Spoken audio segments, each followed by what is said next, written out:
மனுஷர் சாயலானார். அவர் தேவனுடைய ரூபமாயிருந்தும் தேவனுக்கு சமமாயிருப்பதைக் கொள்ளையாடின பொருளாக எண்ணாமல் தம்மைத்தாமே வெறுமையாக்கி அடிமையின் ரூபம் எடுத்து மனுஷர் சாயலானார். பிலிப்பியர் 2:6-7. அன்றுள்ள அப்பம் குடும்பத்தாராகிய உங்களுக்கு மிகுந்த மகிழ்ச்சியோடும் அன்போடும் எங்கள் கிறிஸ்துமஸ் வாழ்த்துக்களை கூறிக்கொள்கிறோம்.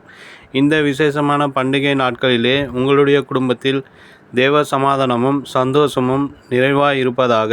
2000 ஆண்டுகளுக்கு முன்பு பெத்லகேமிலே பிறந்த பாலகன் உங்கள் குடும்பத்திலுள்ள ஒவ்வொருவரின் உள்ளத்திலும் பிறப்பாராக.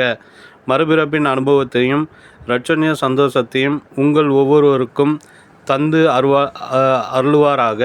பரலோக தேவகுமாரனாகிய இயேசு எத்தனை தியாகத்தோடு தன்னை தாழ்த்தி பூமிக்கு இறங்கி வந்தார். தேவகுமாரன் என்ற நிலையிலிருந்து மனுஷர் சாயலாகும்படி தன்னை எவ்வளவாக தாழ்த்தினார். கிறிஸ்துமஸ் பாலகன் யார்? அவர் ஆதியிலே வார்த்தையாக தேவனோடு இருந்தார். யோவான் 1:2. அவர் அதர்சனமான தேவனுடைய தற்சுரூபமும் சர்வ சிருஷ்டிக்கும் முந்தின பேருமானவர். கொலோசியர் 1:15.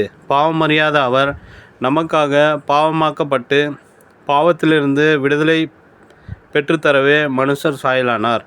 முதலாவதாக பரலோகத்திலிருந்து பெத்லகேமில் வந்து பிறந்தார். இரண்டாவதாக பெத்லகேமிலிருந்து கல்வாரிக்கு கடந்து சென்றார்.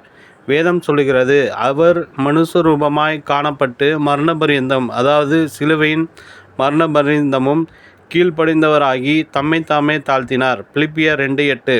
கெத்செமனே அனுபவமும் கல்வாரி பாடுகளும் எத்தனை வேதனையானது!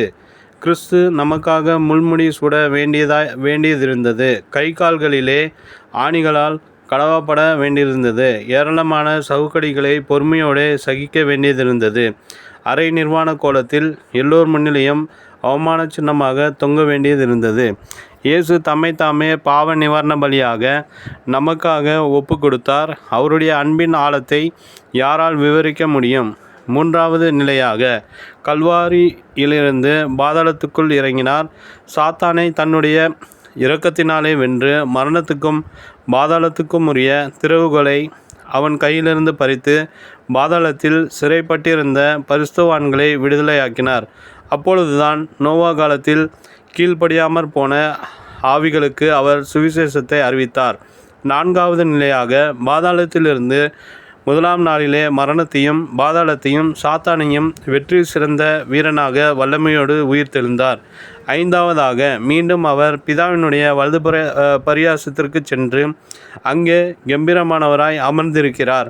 அங்கிருந்து நமக்காக வாக்கு கடங்காத பெருமூச்சுகளோடு மன்றாடி கொண்டிருக்கிறார். மட்டுமல்ல, அங்கிருந்து தேற்றவல்லனாகிய பரிசுத்த ஆவியானவரை நமக்கு அனுப்பி தந்திருக்கிறார்.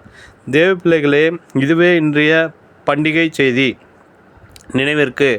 ஆதலால் தேவன் எல்லாவற்றிற்கும் மேலாக அவரை உயர்த்தி பிதாவாகிய தேவனுக்கு மகிமையாக இயேசு கிறிஸ்து கர்த்தர் என்று நாவுகள் யாவும் அறிக்கை பண்ணும்படிக்கும் எல்லா நாமத்திற்கும் மேலான நாமத்தை அவருக்கு தந்தருளினார்.